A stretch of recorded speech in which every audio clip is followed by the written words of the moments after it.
All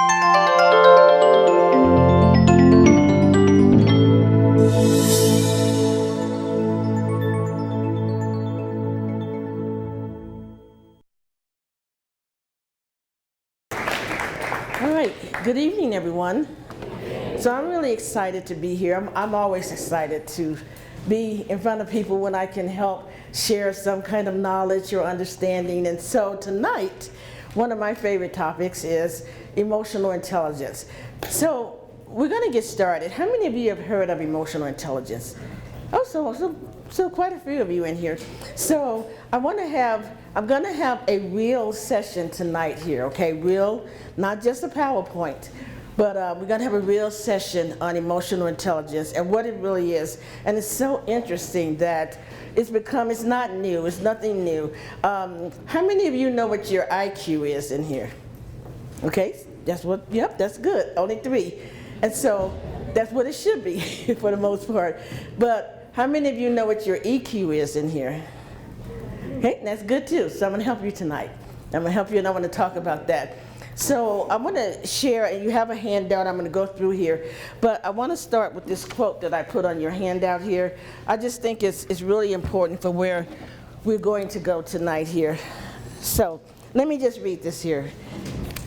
And it says, it is very important to understand that emotional intelligence is not the opposite of intelligence. It's not. IQ is just as important as EQ. So I just want to set the tone for that tonight.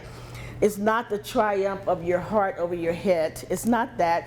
We're not going to be saying tonight, I'm not going to be saying that emotions are bad. Not at all. I mean, we have emotions for a reason. They are. But it is the unique intersection of both. And so I'm going to start by maybe something you might have seen recently that I can refer to, what emotional unintelligence looks like. How many of you saw the NFL, football game on Thursday? See, I was teaching today. I was in my class teaching, and we were talking about just communication and all of that. And so one of my students said, "Professor, I have a great example for you." And I said, "Well, what is it?" They said, "Thursday night football." I go, "Well, who won?" "No, not that.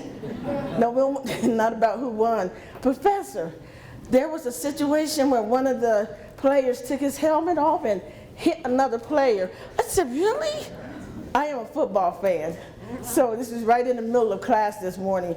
I said, "Really?" I said, "What a professor, a player took their helmet off and hit another player."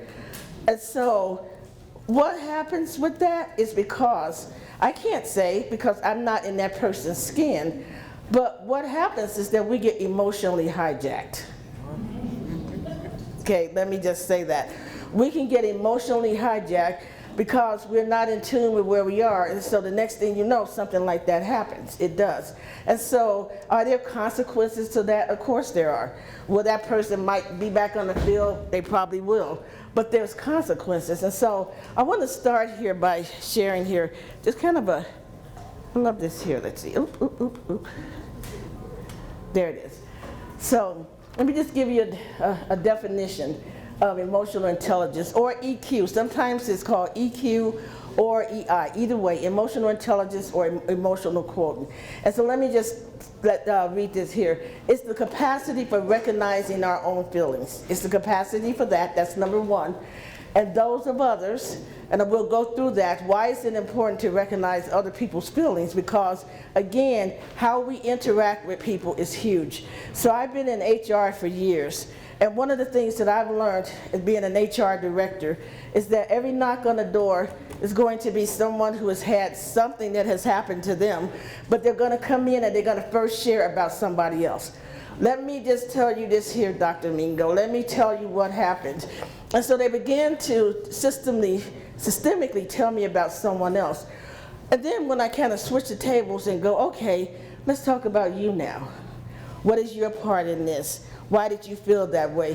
Then it becomes a different conversation. So what we're going to be, the whole framework of the time here is the capacity of recognizing our own feelings and those of others, for motivating ourselves, and for managing emotions well. Managing our emotions well in ourselves and in our relationships. So isn't it interesting? Emotional intelligence describes abilities distinct from but complementary to academics. So complementary to that. So how many of you, will be honest, I'm not going to ask you to say anything tonight. How many of you can say that you've had an emotional train wreck over the past 30 days? Only a few of you, okay. How many of you can say over the past 60 to 90 days you've had an emotional train wreck? Okay, all right. How many of you can say this week you had an emotional derailment? All right, see, just being honest here, being honest, okay? Yeah, being honest. So let me share something with you here, and I want you to think about this here. What's interesting is this, you all. Here's the thing about our emotions. Sometimes, you know how you know you're depleted? You know you're at the bottom of the bucket. You've had stuff happen in your life. You've gone through so many things. Some things you can't tell anybody. You know, some things you go through you can't really share with people, right? Everything you go through is not somebody else's story, okay? But you've gone through stuff. You didn't really check your emotions. You didn't take care of yourself. You knew you were going down a downward slope. And rather than kind of stopping, kind of a slippery slope, and rather than stopping and saying, okay, I'm not doing well, this is gonna, I'm at this point, what happens is we keep going, we don't take care of ourselves, and then we get to a place where we're empty. And when we get empty, especially if you are caring for someone else, and all of you in here are, but when you're caring for other people, you're trying to make sure other people are doing okay, all of those things, you get to a point in your life where you get empty. And what happens when you get empty? What happens when you get depleted? You get more irritable? Or is it just me? Okay, y'all can talk to me, it's okay. Let's have real conversation here. You get more irritable, all somebody has to do is say one thing to you. Oh, that's a nice red thing, and why are you looking at me like that? Why are you staring at me like that? Just saying, all someone has to say is, you know, the other day, why don't you mind your own business? They don't even finish. Why don't you mind your own business? I'm telling you all the truth, okay? Let's get real. Why don't you mind your own business? Because you're depleted, and all it takes, it doesn't take much to hijack you. That is why, unfortunately, I hate to use this example. That is why road rage is the worst thing ever. How many lives have been taken because somebody was emotionally depleted, emotionally deplunk. Their EQ was like at a negative 250, and all it took was somebody to just come up behind them too close. And the next thing you know, you hear about something happening. You know what I'm saying?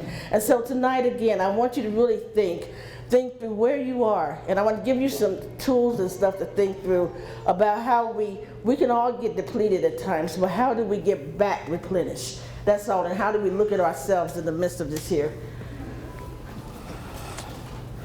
Oops. So. All right. So I love this here. So when I did this here, I put the heart and the brain together because, again, they go together, not one without the other. Your emotions are not bad. They're only bad when they are affecting other people in a negative way. And you. It's not always other people. Here's something I always say. When people say, oh my gosh, you just don't understand. I said, no, I'm sure I don't. I'm sure I don't. But here's the other piece to it too, is that neither do other people understand either. Because they don't know your story. And you have to remember this, you all. We enter people's lives one chapter at a time, not one book at a time. And so you intersect with people, you don't know what their experiences are. You don't know where they've come from, what they've experienced. So we can't judge where they are at that moment. But the thing of it is you have to look at ourselves. And I tell people this, it's not what people call you or that agitate you. You know how people say stuff to agitate you? It's not what people call you that agitates you. It's what you continue to answer to. So I'm gonna say it again. It's not what people call you, it's what you choose to continue to answer to. You get that? What does that mean to somebody? It's not what people, yes, what does it mean? For example, my kids sometimes when they fight, and then Well, she called me stupid. I said, well, are you stupid? No, well, then she ain't talking to you. She ain't talking to you. That's good. That's good. That's a great example. You're stupid. You're nothing. You're all of this here. Well, why do you keep turning around? You know, if you're walking down the road and somebody says something bad, hey, stupid, hey, you, whatever, and you turn around and answer, why are you responding to something that you're not? Why are you responding? And see, here's the thing about situations in life, and I'll say this here, because yes, now I've, the doctorate degree and all that, but I was homeless for years. I grew up in inner city Chicago. I grew up in the projects, and I mean, my life was just kaplunk. I mean, I went through so much stuff. My mom gave me away when I was 8 weeks old. All she said, asked a couple, y'all want a baby? They go, well, no, but we'll take her. So they took me and I was raised there. But anyway, my life, I went through so much trauma in my life. I went through severe trauma. And anyway, as a result of that, I ended up living in a shelter for about 1.5 years. It was just so hard to get out that situation. Living in the bus stations, going in there washing up, going into a Denny's, pretending that I'm gonna order something so I can go up in there and wash my face or try to wash up, sleeping in the parking lot of Walmart over here on Palmer Park, because I'm too scared for the one on Shelter. No, I was in that one too. But in the parking lot with all of that, you know what I'm saying? And just my life, I mean, nothing, just toe up from the floor up is all I can say. Can I say that? Can I? Who said that? Say it for me. Say it. Toe up from the floor up, okay? Because I came here to this city looking for a new beginning, and I got here, and 2 months after I got here, my husband died. We came here together. I'm just telling you, just real conversation about EQ. I can't teach something I haven't lived. How about that? Okay, so comes here, I have nothing. We're at our burying him. I don't know anybody here. I have $20 to my name when he dies. We didn't have a 401k, A or J. Just, some of y'all caught it, right? We didn't have a 401A, K or J. I'm just keeping it real, okay? And you have all that stuff, and so I didn't know anyone. And so that's why I'm up there in Walmart in the parking lot. That's why when I finally did get an apartment on Academy and Carefree, I slept on the floor for 1 year, didn't have any furniture. I was doing temp work, just trying to make it. You know what I mean? Just trying to make it in life and do something different. And so that's why I believe in my journey, I have another level of empathy for people. Some people are so hard. Now this is what I mean. They're hard not because of being firm, but I'm saying because they have not tapped into where they are to be healed from the stuff they've gone through. And then now they just project it on everybody else, just spit on you. I had a guy, I was on Pikes Peak Avenue, and he just spit on my car, urinated on my car. And what I realized is this here. His emotional Q, his EQ, was way beyond, I don't know his story. And I didn't enter into that drama. But so I just want to say this here. We have to be aware of, control, and express our emotions. Because if we don't, every time somebody says something, we're responding. You know what I mean? We're reactive. We're reactive. We're not thinking, we're not proactive, we're not thinking about consequences with kids or anybody. I'm just saying, right? We're not thinking about consequence. Every decision that we make, every decision has a consequence. Sometimes they're good, sometimes they're not. And here's the reality for all of us in here, not just you, all of us, we should all learn from anything that we go through in life. That's just the thing. If you're taking notes, you should write this statement down. I think you would like this here. Goes with this. Your pain in life has a mission attached to it. Your pain in life has a mission attached to it. And so your emotions don't have to be derailed all the time because of your circumstances.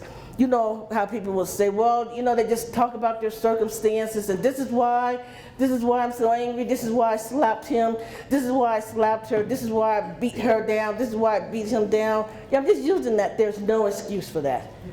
I'm just saying, it's not.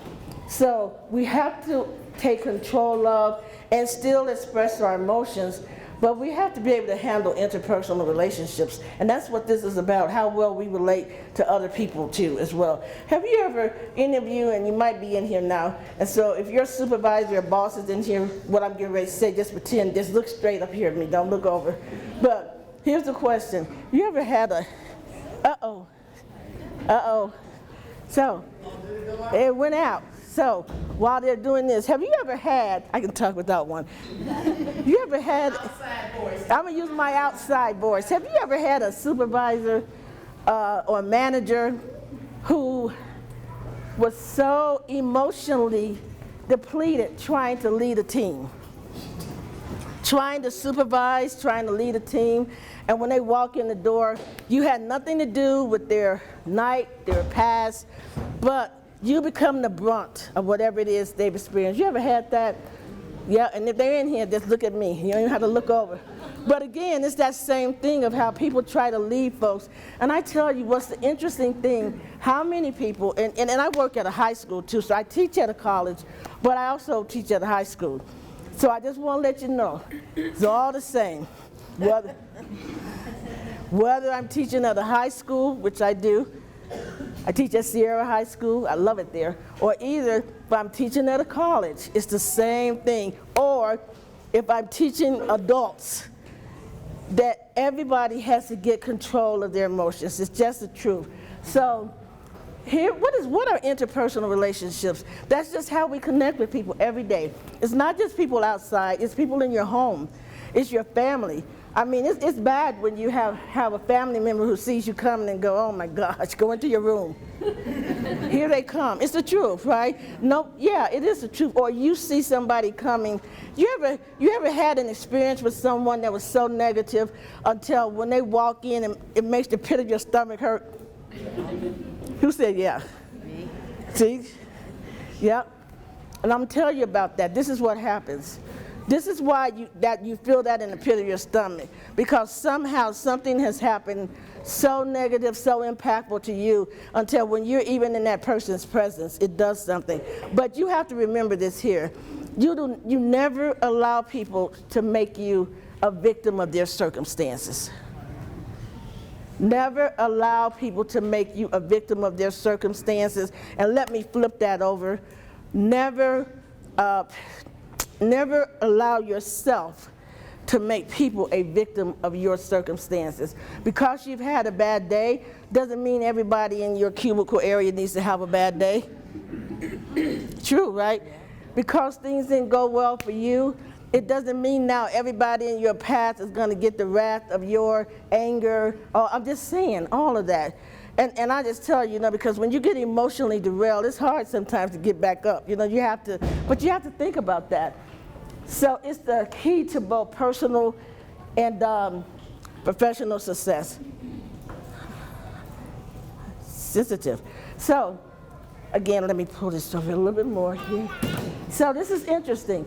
A lot of studies have been done, and the studies are such that EQ, it should be 80% of success in any part of your life, not just with career, not just getting a degree and all that stuff, okay? I'm just keeping it real tonight. There's some people who have more degrees than a thermometer, and you can't even get around them because they're so toxic.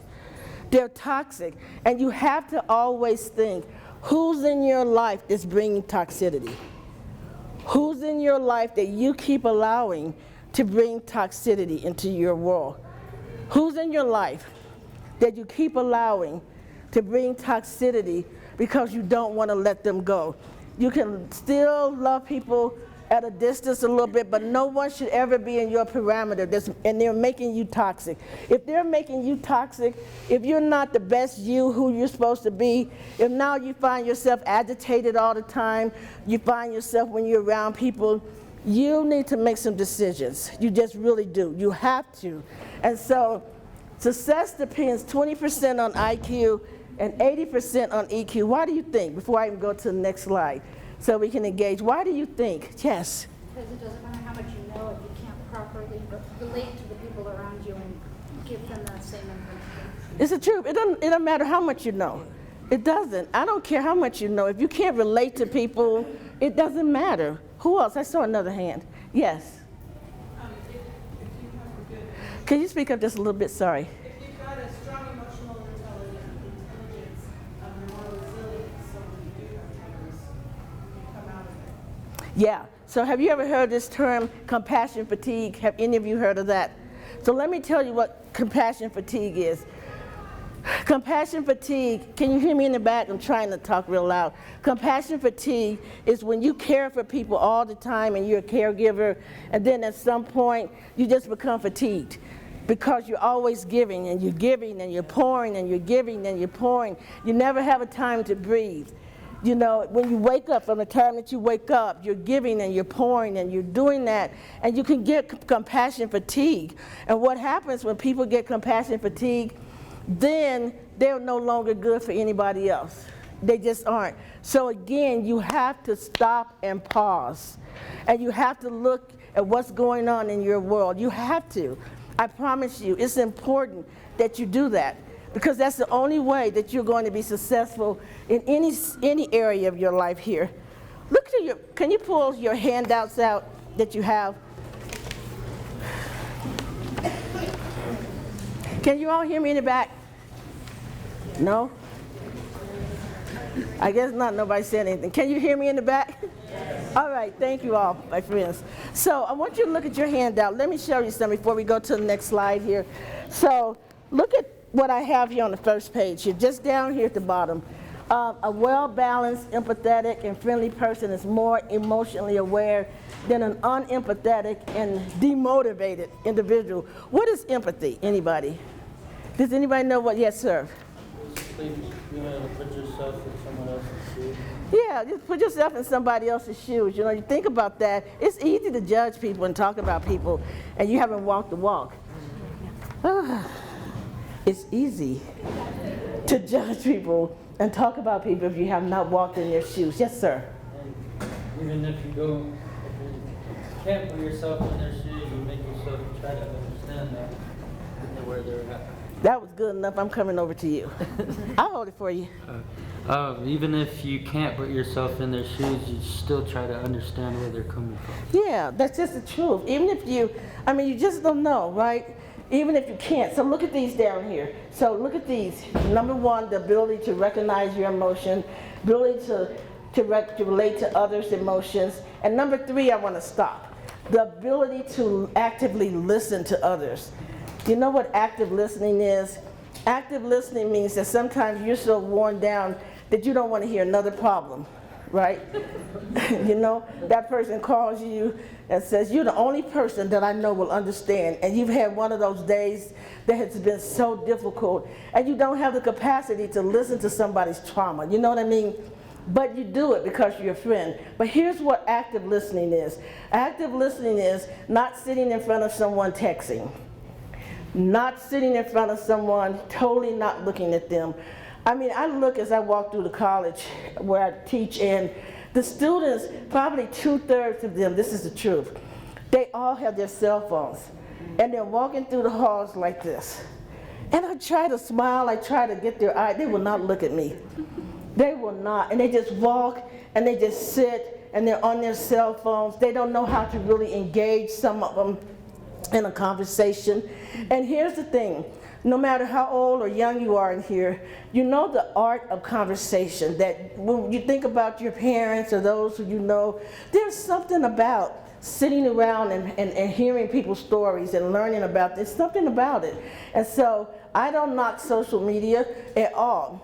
The only thing that I say to people, you know how when people are emotionally depleted, then you click on Facebook and they have all their stuff out there. Just go, can I tell it? All their stuff is out there. I tell people, listen, we know you're not in a good place because that post that you just put up there, somebody has made you upset, really. And so once you put something out there, you can delete the post, but there's digital footprints. Whatever you put out there is still out there in the Ethernet, just so you know that. Because we become reactive instead of proactive. And look at the last ones down here. The ability to actively participate in interpersonal communication. Here's what interpersonal, let me give you 4 levels of communication.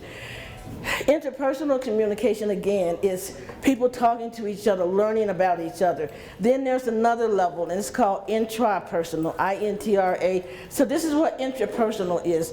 Intrapersonal is your self-talk. I'm not talking about talking to yourself. You can do that. I'm talking about your self-talk, that when you come to a 4-way stop sign or intersection, then you're speaking and you're saying, okay, you know you're supposed to stop. And then it's your turn to go to move, and somebody just shoots out from the corner in front of you and you start talking. I can't believe that. Why are you driving? I'm gonna make sure, I'm gonna take a picture of your license plate. Who gave you a license? You idiot, you this, you know what I'm saying? Just interpersonal talking. Interpersonal talking. How you make decisions in life. How you think about what's next. So here's something I heard the other day. It's so great. And it says sometimes we're so in love with our future, what's to come, that we neglect our present. We get so in love with, I could do better, and you can do. That's what, you know, think about Parents' Challenge and your children and, you know, what you're developing, what you're imparting, all of that. But what are you doing now? What is your now? That's my question. What is your now? What are you doing now in your life that's keeping you from continually being an emotional train wreck? What is it? What are you doing to encourage other people? Not just about you. What are you doing to inspire somebody else? What are you doing? And then look at the last 2 down here. The ability to effectively manage your emotions and express them in a socially acceptable way. The ability to receive criticisms positively and benefit. What do you all think about that? So that's a part of having a high EQ. Some people you can't give any feedback. I'm gonna change the word a little bit from criticism to feedback. Have you ever seen someone and you know, I'm gonna use the picture. There's a pothole up there further down the road, and all you're trying to do is tell somebody you probably need to detour. There's a pothole. And that person becomes so irate and says, I know what's up there, leave me alone. And they go and they drop in the pothole. And so in life, when you have a high EQ, then you're able to receive feedback. You want to grow. Here's a great quote, you all, that I heard. There is no comfort when you are in a place of growth. There is no comfort when you are in a place of growth. And there will never be any growth if you choose to remain in a place of comfort. There is no comfort when you're in a place of growth. Everybody should want to grow, to do something different, to do something better. But neither will there ever be any growth if we just choose the same old thing. You know, some people, they will go into a restroom and go to the same stall every day. Y'all looking at me like, how do you know that, right? I'm just saying they do. They will go, they're creatures of habit. There are some people who will never go to a different store. There are some people who will never initiate a conversation with someone who they perceive is different than them. I mean, they just go in, they will never speak, walk past people, never give any eye contact, never smile, never initiate a conversation. Just in their own world, or they group with people of like. And grouping with people of like means that we get comfortable with people that we feel are just like us. But we don't grow. Our EQ grows when we stretch ourselves, to want to do something different and learn. And this last one here, I bolded it for a reason. Can someone stand and read that one for me? The last one. I'm like, I ain't standing. Yes. The power to forgive, forget, and move on rationally. So, this is how your EQ bucket gets full. The power to forgive. So let me tell you this here, how your EQ can get higher here. Never hold anything in your heart that begins to make you sick. Don't hold grudges in your heart where you can't function. You know, you get so mad at somebody, you can't eat, you're in the bed all day, they're sitting on the beach eating nuts and drinking juice. I'm just saying, it's the truth. Are you still talking about that? That is why I haven't seen, I don't know, is Phil Donahue, are those shows still on? He's not on? Okay, I'm sorry, I didn't know. Springer, though. Oh, okay, yeah, so Springer, so, baby mama. So, okay, so here's, the survey says that is not your baby.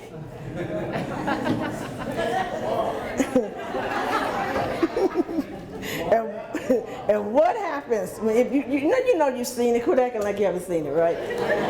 Okay, come on now. Okay, so the results say that is not your baby, and so they get up, go they start kicking, and they come out and they kick stuff and they fighting and they doing all that, and then they go back there and go, "Where's my check?" No, because they have to pay him for stuff. Or the result says you got a baby looking just like you up there. That's not my baby. The results say that is your baby. So again, all of it, what I'm saying, I'm just using this to say, forgiveness frees you. It's not necessarily going to forgive the other person. Some people will hold grudges against you until they die. I hate to say that. You can try everything that you can, you know what I mean, to reconcile, but that's their journey. Let them be on their journey, but you don't have space in your heart for unforgiveness and forgiveness. I'm just telling you, it makes you sick. Let it go. Who knows the song from Frozen? You knew I was going, I know, I ain't gonna sing it. I'm not gonna even sing it. But here it is. You need to create your own Frozen song. It's called Let It Go, and let it go. Some things are not worth. So let me give you some thoughts here if you want to make notes about this, about how memories come and deplete our EQ. So there's something that's called haunting, H-A-U-N-T-I-N-G, haunting memories. So let me tell you what haunting memories are. Haunting memories are all those things where you feel like, oh, I could have done better. If I had done this, 10 years ago, then we wouldn't be in this situation. Maybe not. But move on. What are you doing now? It's the truth. They come, they just beat you down. That's how come people, and I brought up Springer and them only because there's some people 60 years old still getting on shows. When I was 5 years old, they talked about me. I'm just using that, not even making fun of it, but because they're still hurt. You know what I'm saying? They're still hurt. So for me, I was bullied a lot in high school. I look at it and I mean, so to the extent that I was beat up a lot in high school, I had to get police escorts. I mean, I was drugged out of school. I was standing in the cafeteria one day in school, and someone took scissors and cut my hair.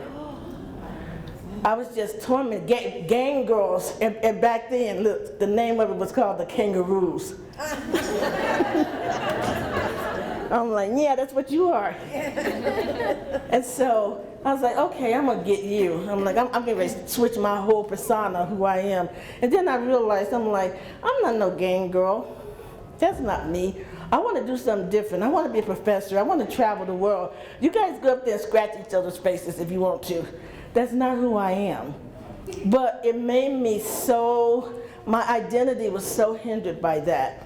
My identity was so hindered. And I'll just be real with you, because I was so bullied by men, boys, and girls. My teeth were knocked out. I'm just being honest. I'm just saying. And so I have reason to have a lot of unforgiveness, but I decided to switch that around. So that's haunting memories. Then there are healing memories, H-E-A-L-I-N-G. Let me tell you what healing memories are.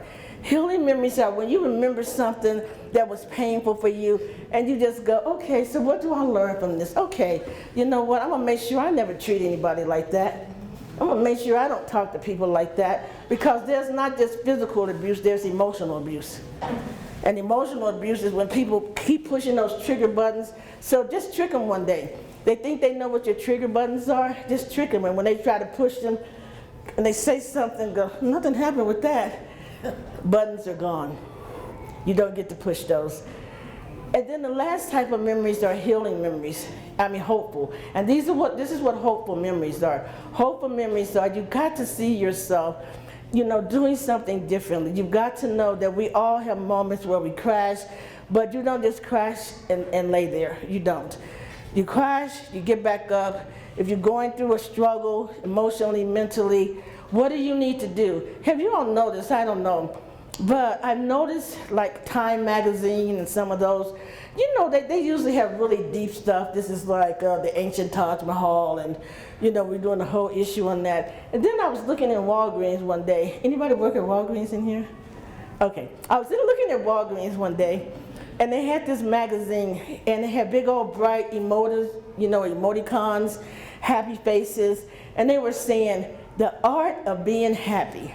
Because people are just tired. We live in a society, you know that. There's bad news all the time. There's just no matter what, you wake up and go, what has happened now? And you get a chance. You get a chance to determine how you're going to be every day. And they did a whole book on being happy.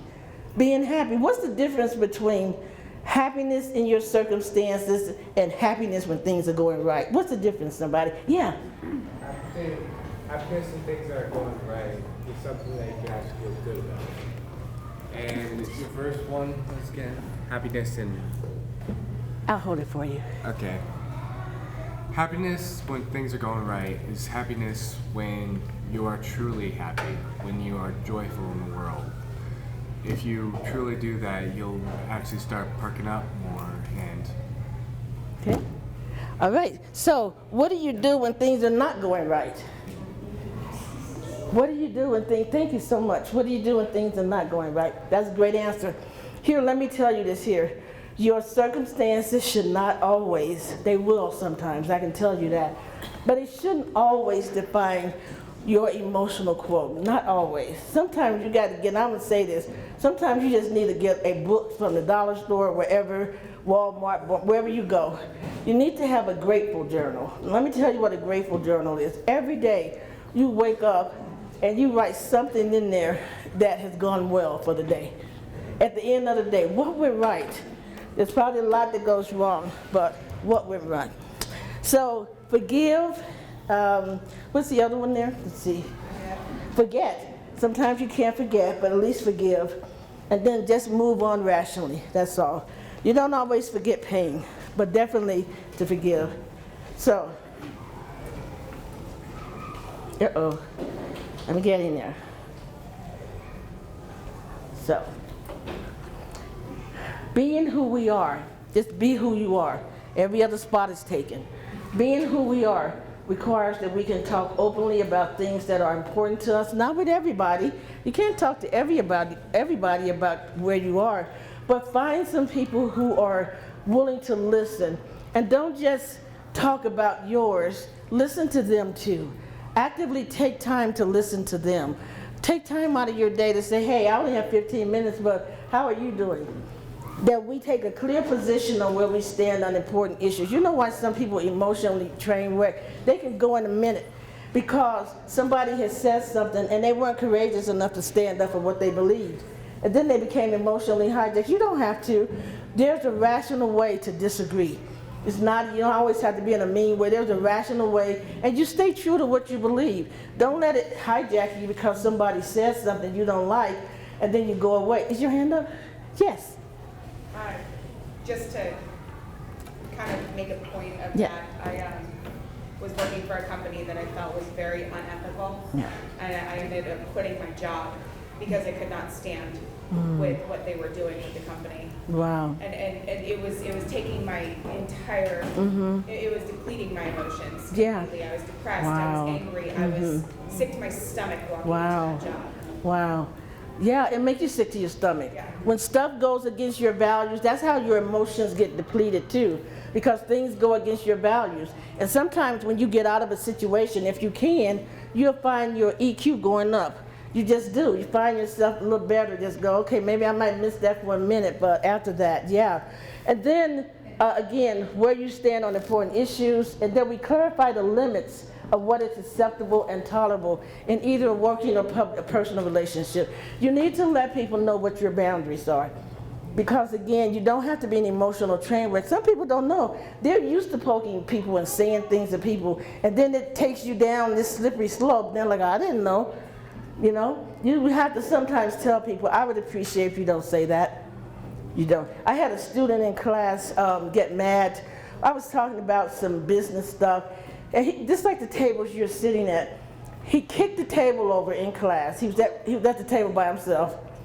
Kicked the table over in class and took a book and proceeded to throw it at me in class. So, now normally, I mean literally kick the table over and pick, textbooks are not skimpy. Those things will cut you. Proceeded to throw a textbook. So I was not in an emotionally good place that day. Uh-oh. She said, uh-oh.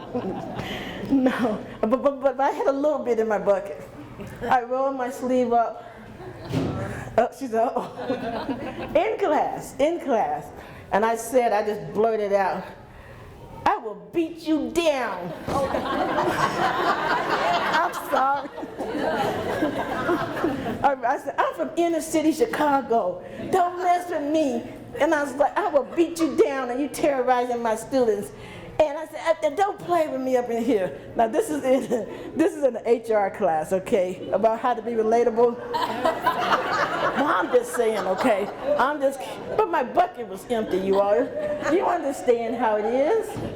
My bucket was empty. Don't you love it, see? And I'm like, you gonna toss a book at me and cut me and stuff? I mean, and a big book, he was like this.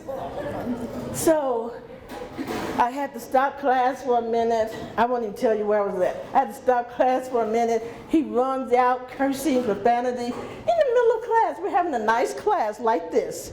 Not messing with anybody. I'm rolling my sleeves up. But my bucket was empty.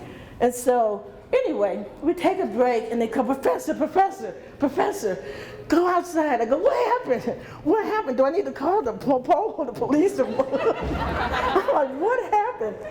He's out there in a fetal position, crying in the hallway, in a fetal position. Fetal position. Professor, will you let me come back? I go, no, not right now, but you stay there. You stay there. And so what I realized is this here. This is what I realized. Not only was my bucket low, his was too. And I didn't necessarily, I don't know, response. It could have been worse. Because when I was a 7th grade teacher, I was working in 7th grade, and I had a student say something about me, try me. I said, really? And so then I didn't have my EQ up high, and I walked over to him in class, and I pulled him up like this. I said, I'm gonna try you in front of everybody. He said, please don't beat me up, teacher. He said, please don't beat me up. So, needless to say, that was my last 7th grade teaching day. It was, and I understand why, because that scared him, and all the students were like, Professor, they was like, Miss MJ gonna beat you down.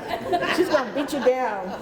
But I realized again that, okay, no, you gotta do better. So I have worked in it, worked on my EQ over the years.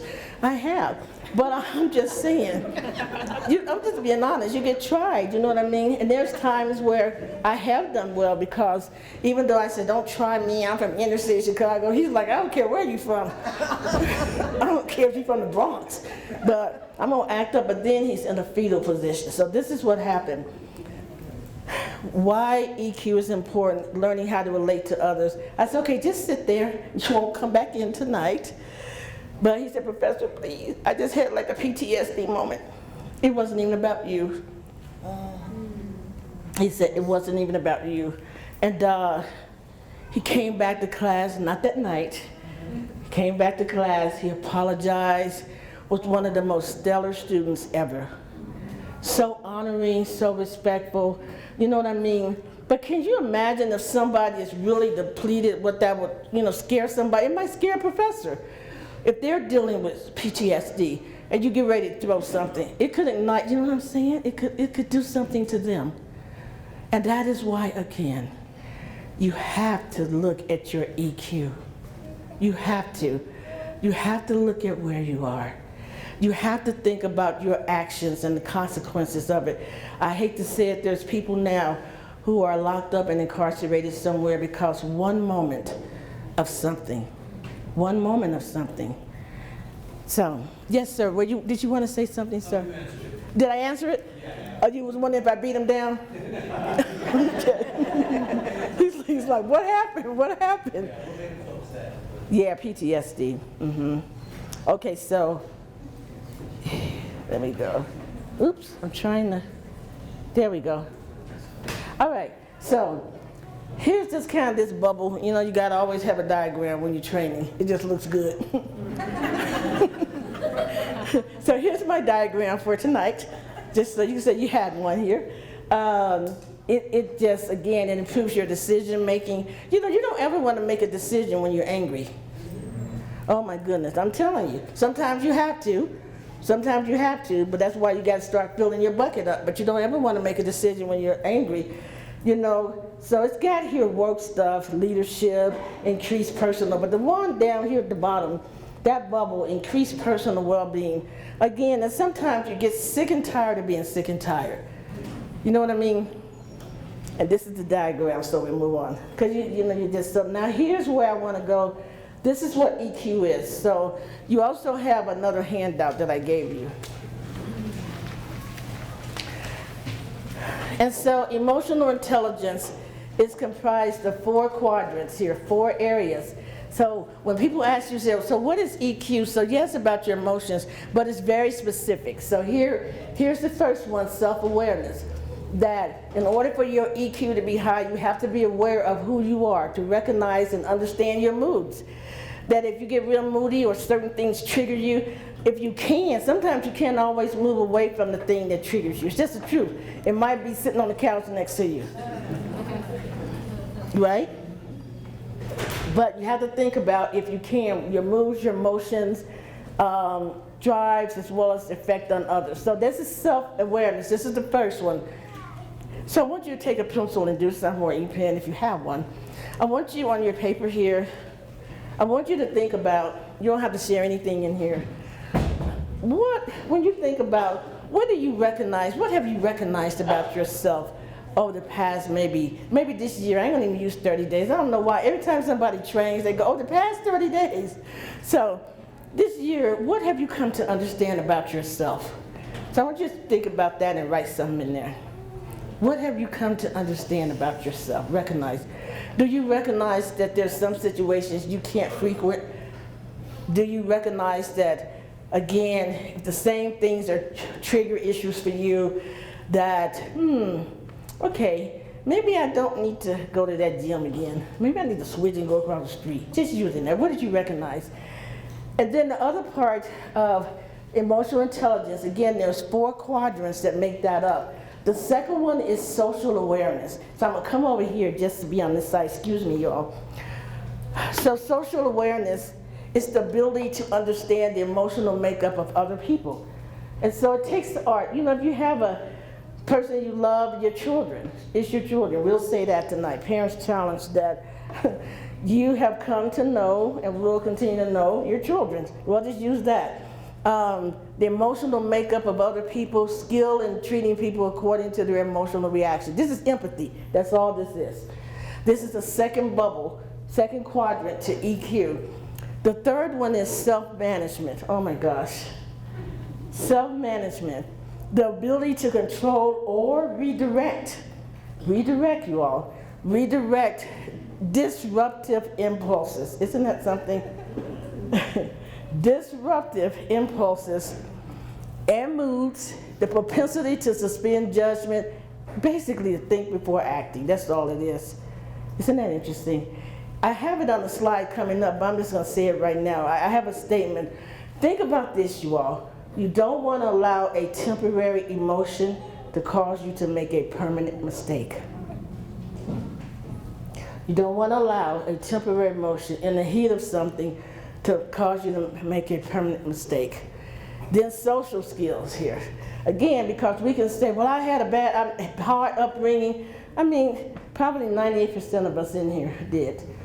But that still doesn't give us a right to be rude, to be mean to people. It doesn't.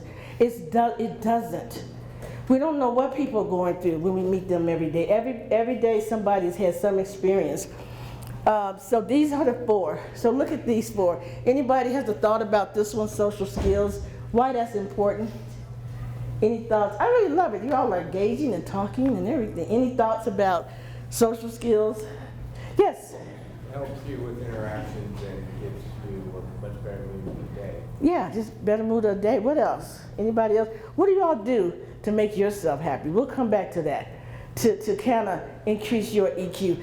Let me give you another story here. This is a real, but this is a good, this is not a bad one. I didn't beat anybody down and nothing, but I was teaching in Denver in a program for people who are just coming out of prison, a transition program. And so it was a 3-year program, people coming out of prison and jail, and we were teaching them skills in the solar green industry. So because a lot of times people who have gone through that, they can't go anywhere and find jobs, and we wanted to give them real skills. And so one day in class, we were talking and I asked them, I said, so how do you handle conflict and what do you do so that you're not always combustible? And this is a true story, I promise. So I'm standing up there just like this, in front of, like I'm standing in front of you all, and all of a sudden, the ceiling starts collapsing. The ceiling just falls out. It's one of those ceilings. This won't, don't look up, this is good here. The ceiling collapsed, and I'm standing there, and so one of my students all the way in the back, there's like these little things up there, and so all this foam and stuff comes, people are coughing, and I can't see anybody in there, and all I hear is say, Professor, somebody's back there. In 1 second, here come paramedics and the fire team in this room where we're all quiet like this. I said, take a deep, this is before the ceiling fell. I was like, take a deep breath. Think about how you handle conflict. I know. How about I do that in here? Take a deep breath. And the ceiling, so here's my thought, because we have been talking about EQ and EI in there. I was devastated. I was like, oh my gosh, pulling people out the classroom, and I didn't know how they were doing. The next day, they were getting ready to graduate that week. The next day, they were like, Professor, do you want to? I said, no, no class. Everybody graduates. Please. I have a certificate for everybody. They go, well, no, but your students are out there. I said, out where? They're out by the class. I said, what students? The same ones who were in the room yesterday when the ceiling collapsed. Nobody got hurt. And I said, well, why are they here? They said, well, because you're the professor, you're the teacher, and you have been teaching them about resilience. Every one of them came back. Everyone came back and said, even in the midst of that, we came back because we want to model what it is that we've been learning for almost 7 months in here. And so we're going to always get an opportunity to put some things into practice, no matter what it is. I got all kinds of stories, don't I? So, and they're real. Okay, I'm not going to do this one here. This I'll give to Miss Hendricks, and so down the road, if y'all want a copy of this or something like that, I won't go through this. But a lot of times, I use these scenarios here to ask people to think about their EQ. How much time do I have? 2 minutes? I have 20 minutes. Okay, that's still good. Okay, so here's some thoughts here. That you're on an airplane that suddenly hits extremely bad turbulence and begins rocking from side to side. What do? Put your seatbelt on? Okay. Yeah, that too. How many of you have been on a plane where, I'm not talking about little bumps, where it landed and you just go, oh my God, I just want to see my daughter. You know, it's just the truth.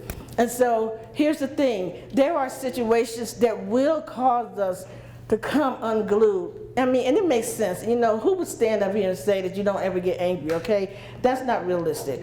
Who would ever stand up here and say you don't ever get sad? That's unrealistic. Who would ever stand up here and say you don't get upset or emotional? That's unrealistic. But if your EQ is okay, it's not saying you're going to be on the plane and just go, it's going to be okay, you know, how are you doing or whatever. No, it just means that there's something kicks in. You know how it is. You know how you go through things in life and it makes you stronger. It just does. You all know that. You know that. It makes you stronger, right? You know, I know we always use the term survivor, and I'm like, oh, okay. I'm almost getting tired of it. I think that survivor is okay, but I've coined another term. It's called thriver, because sometimes we're always in surviving mode, just kind of moving from one place to the next, trying to make it. And you know, you ever ask somebody, How they doing? One of those days. That's okay. Then you ask them a week later, how you doing? One of those weeks. Then you ask them, how you doing? I'm just hanging in there trying to make it. And then this goes on for a year because there's something there. And what is it? I wonder, what is it that maybe you have that you can give to somebody who is emotionally depleted without depleting yourself? Without depleting yourself. All right, move on through here. Oh, there it is. A temporary irrational emotion can cause you to make a permanent mistake. Some things you can undo, and then what? Some things you can't. Okay, so some things you can undo, and then what? Some things you cannot. I tell people this here, you can say whatever you want to say, but you have to remember the tongue does not have any erasure on it. Once you say something, it's out there. You can say, I'm sorry, oops, I didn't mean to say it. You know what I mean? People will remember that. All the good stuff that you've done, you can take them, you can buy them a whatever they like kind of dinner, and then you'll be sitting there, are you doing good? No, because I remember you said this. It's the truth. You can spend $100 on the dinner, and they're like, no, that dinner don't mean nothing to me. Let me tell you how you made me feel. It's because the tongue does not have any erasure on it. And honestly, to think just a few seconds before you say something. A few seconds. I'm not talking about minutes. Sometimes in the heat of the moment, you're like, oh, I'm getting ready to say something here. You can say something. What about stopping and pausing for just a moment? So, look at that picture. So, it's interesting. Whenever I show this here, I ask people, I say, what does that mean to you? They go, oh, he's letting off steam. I go, okay. But what else do you see? Look at that photo. What do you see? There's steam, but what do you see? Happy faces. You see happy faces? Interesting. Yes. Who said happy faces? How many saw all of this around here? Look where the steam is going. It's not going toward anybody. It's going away from. You get it? It's going away from. It's going away from. It could be like this here, but it's going backwards. That's why the little happy faces are there. That's why. Can we show the video in a few minutes? It's not about the nail. I want to show you a video here. Then I'm going to give you some thoughts before I sit down here. Oh, yeah. So, I'm going to just show you a quick video here. Talk about it for a minute. It's like 2 minutes long. And then I'm going to end with some tips for you, some thoughts about EQ. Thank you. But while this is being queued up here, I just have here, stop. And it's okay, and I'll tell you what it is. Oh, no, you're good. Stop. How about pausing for 6 seconds? Don't take a long time. You know somebody says something to you and you feel it, you know how you feel it rising up? It's just here, it's just here. And take a breath. People say take a breath, sometimes that don't work. But let me show you this. This video is called It's Not About the Nail. Oh, yes, you can. Not about the what? Nail, N-A-I-L.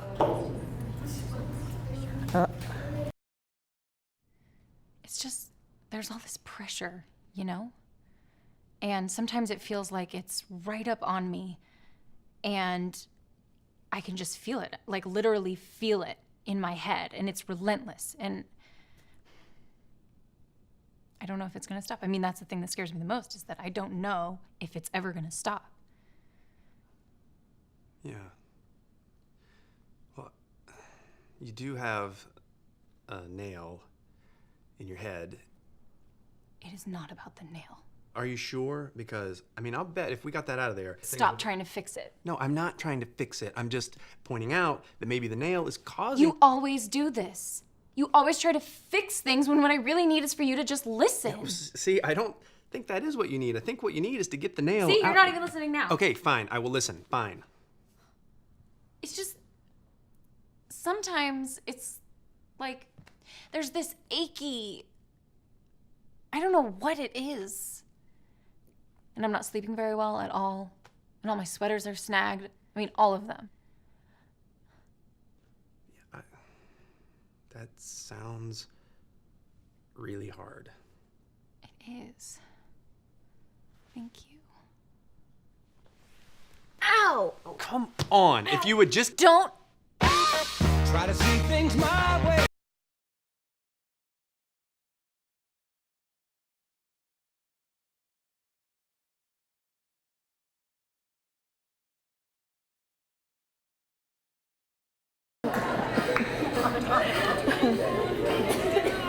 I love that 2-minute video, 1 minute. It's not, so what did you see in that video? What did you see? What did you say? I couldn't even hear. It must be. Oh.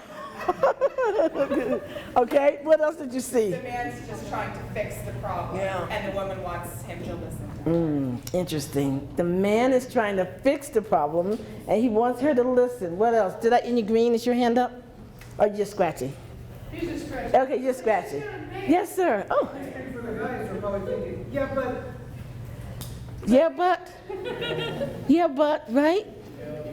Yes. I think even more than just like the fact that she had a nail in her head, it's that there was something bigger. There was another issue going on, not being addressed. You know, it's like this is always about that. Like she had some other thing, but she's looking at like the symptoms and whatever, and not. Anyone else? Yes. Also, in the grand scheme of things, the guy did try to show empathy. He tried to. Until she tried, yes.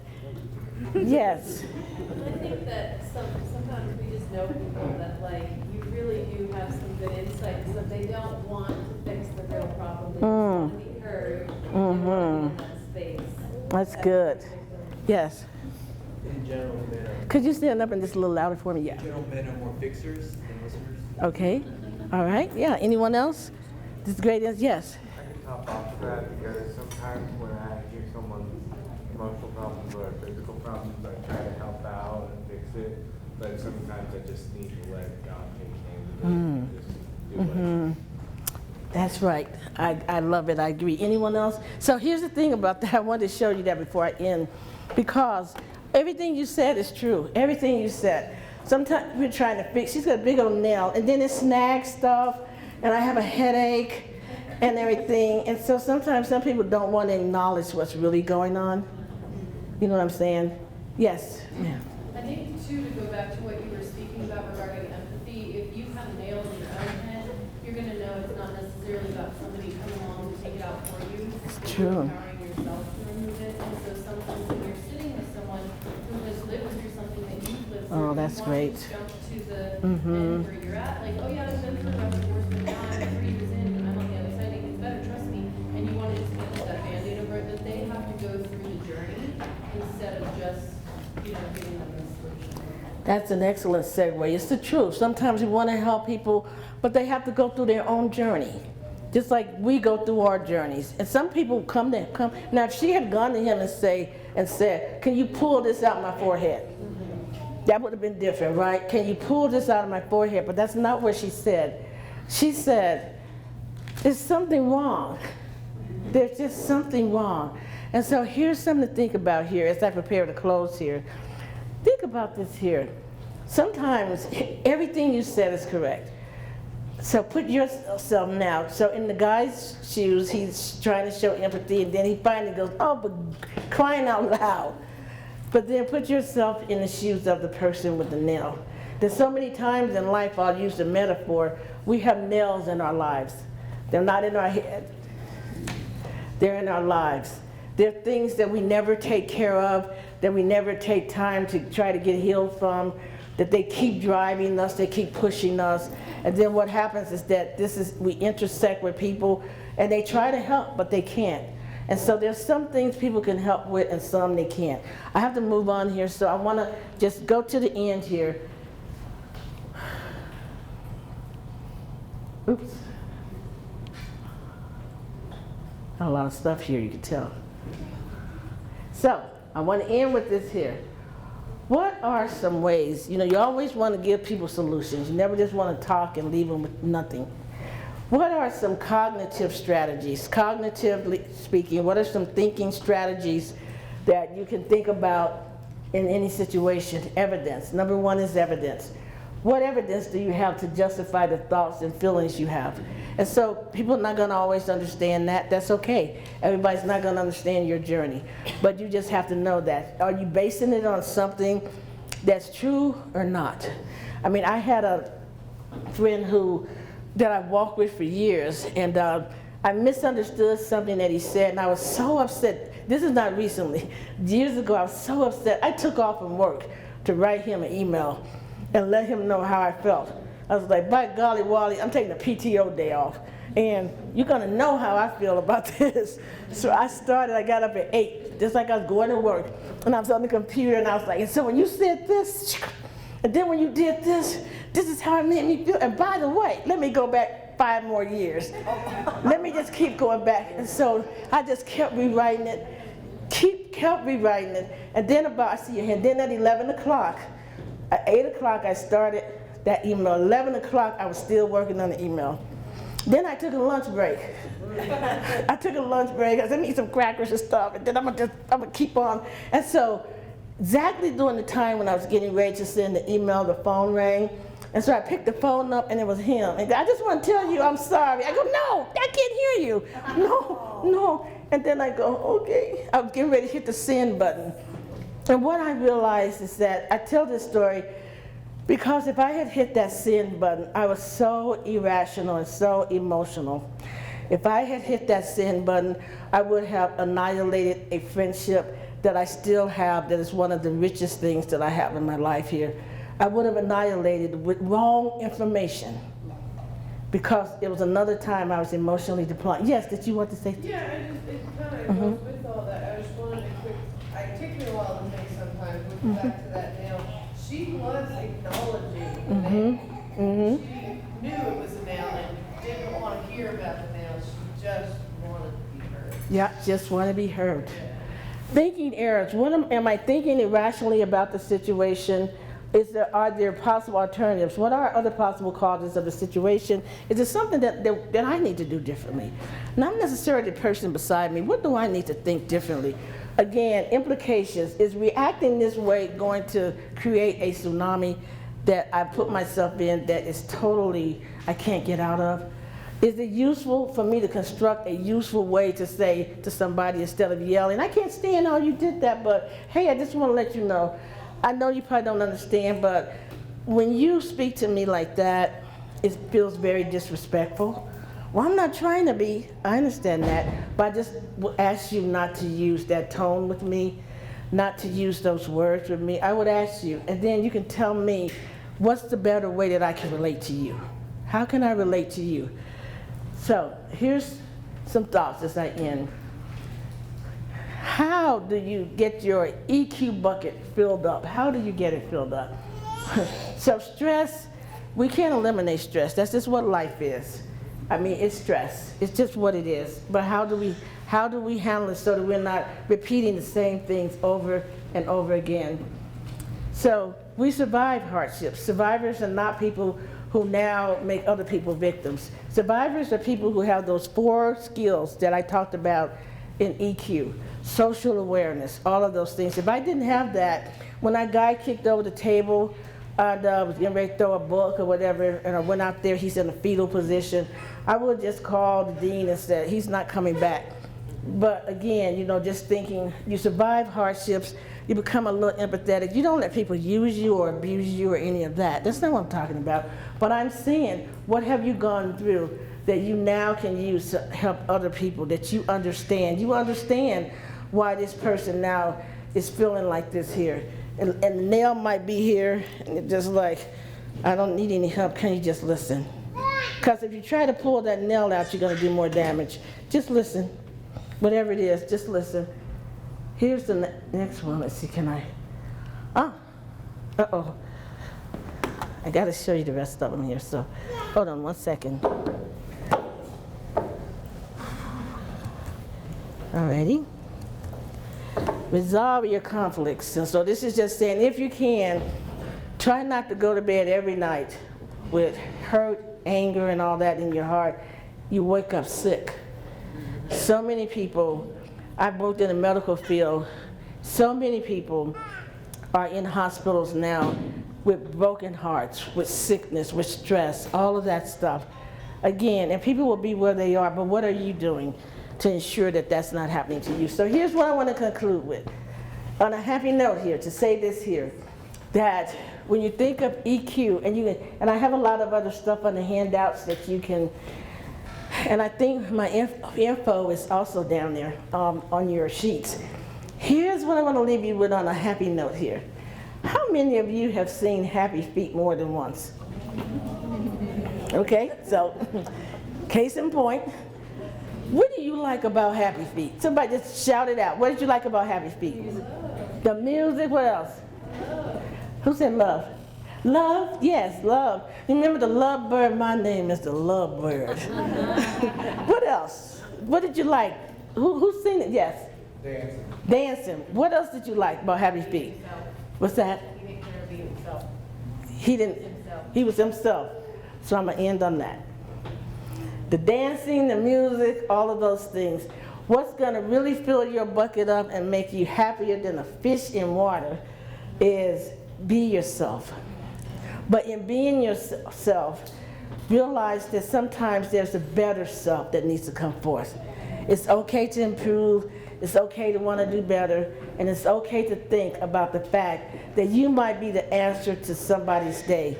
You might be the one person who can change the trajectory of somebody's life. So thank you. It's good being here with you all, and have a good evening.